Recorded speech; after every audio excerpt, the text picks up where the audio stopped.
सन्माननीय परीक्षक, शिक्षक वर्ग व माझ्या मित्र-मैत्रिणींनो, स्वातंत्र्याचा अमृताविषयी मी तुम्हाला माहिती सांगणार आहे। स्वातंत्र्याच्या जल्लोषाचा महिमा हा आगळा, अमृत महोत्सवी वर्षात साजरा करूया उन्नतीचा सोहळा, उन्नतीचा सोहळा। स्वातंत्र्य ही आपल्या स्वातंत्र्य सैनिकांची अनमोल देणगी आहे। चला हा आझादी का अमृत महोत्सव एकत्र साजरा करूया। स्वातंत्र्याचा अमृत महोत्सव म्हणजे देशाच्या स्वातंत्र्याला 75 वर्ष पूर्ण करण्याचा उत्साह तुम्हाला माहित असेलच।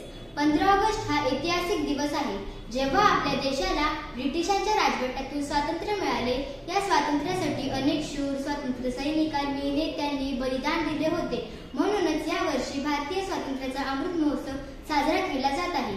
हा महोत्सव अजरामर करण्यासाठी आपल्या देशाचे पंतप्रधान नरेंद्र मोदी यांनी 12 मार्च 2021 मध्ये महत्त्वाचे पाऊल उचलले।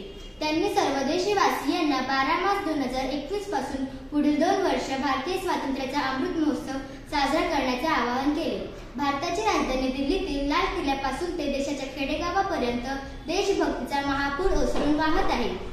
स्वातंत्र्याचा अमृत महोत्सवाचे हे 5 स्तंभ म्हणजे स्वातंत्र्याचा संघर्ष 75 वर्षांच्या विचारांच्या आधारे साजरा केला जात आहे। 75 वर्षांची उपलब्धी, 75 वर्षांची कृती आणि 75 वर्षांचा संकल्प। स्वातंत्र्याच्या अमृत महोत्सवाचे हे स्तंभ तरुण पिढीला स्वातंत्र्याच्या लढ्याची जाणीव करून देण्यासाठी आहे। धन्यवाद।